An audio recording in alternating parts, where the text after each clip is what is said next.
a basis. Let me start with two-dimensional space. Suppose the space, say, example. The space is, let's make it R3. Real three-dimensional space.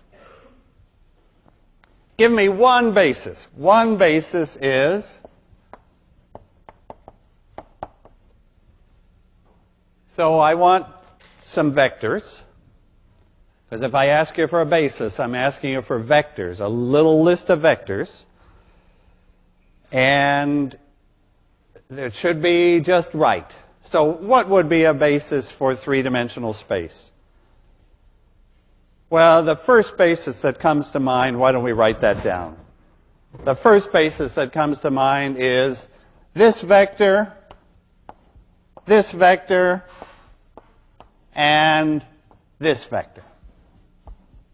Okay. That's one basis. Not the only basis. That's going to be my point. But let's just see, yes, that's a basis. Are those vectors independent?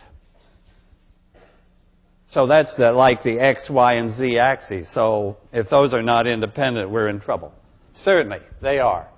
Take a combination, C1 of this vector plus C2 of this vector plus C3 of that vector, and try to make it give the zero vector. What are the C's? If C1 of that plus C2 of that plus C3 of that gives me 0, 0, 0, then the C's are all 0. Right. So that's the test for independence. In the language of matrices, which was under that board, I could make those the columns of a matrix. Well, it would be the identity matrix. Then I would ask, what's the null space of the identity matrix? And you would say, it's only the zero vector.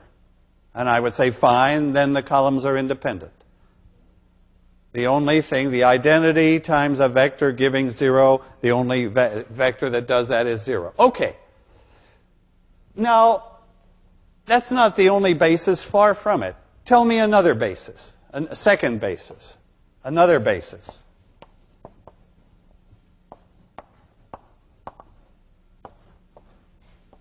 So, give me, well, I'll just start it out. 1, 1, 2. 2, 2, 5. Suppose I stop there. Has that little bunch of vectors got the properties that I'm asking for in a basis for R3? We're looking for a basis for R3. Are they independent, those two column vectors? Yes. Do they span R3? No. Our feeling is no. Our feeling is no. Our feeling is that there's some vectors in R3 that are not combinations of those. Okay. So suppose I add in I need another vector then, because these two don't span the space. Okay. Now, it would be foolish for me to put in 3, 3, 7, right, as the third vector. That would be a goof. Because if I put in 3, 3, 7, those vectors would be dependent, right? If I put in 3, 3, 7, it would be the sum of those two. It would lie in the same plane as those. It wouldn't be independent. My attempt to create a basis would be dead. But if I so what vector can I take? I can take any vector that's not in that plane. Let me try. I hope that 3, 3, 8 would do it. At least it's not the sum of those two vectors. But I believe that's a basis. And what's the test then for that to be a basis? Because I just picked those numbers, and if I had picked 5, 7, minus 14, how would we know? Do we have a basis or don't we? You would put them in the columns of a matrix, and you would do elimination, row reduction, and you would see, do you get any free variables Or are all the columns pivot columns? Well, now actually we have a square. The matrix would be 3 by 3. So what's the test on the matrix then? The matrix, so in this case, when my space is R3 and I have 3 vectors, my matrix is square. And what am I asking about that matrix in order for those columns to be a basis?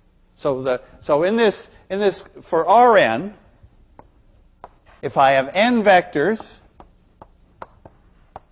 give a basis, if the n by n matrix with those columns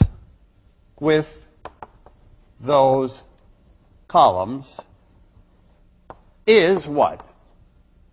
What's the requirement on that matrix? Invertible. Right. Right. The matrix should be invertible. For a square matrix, that's the perfect answer, is invertible. So that's when the space is the whole space Rn.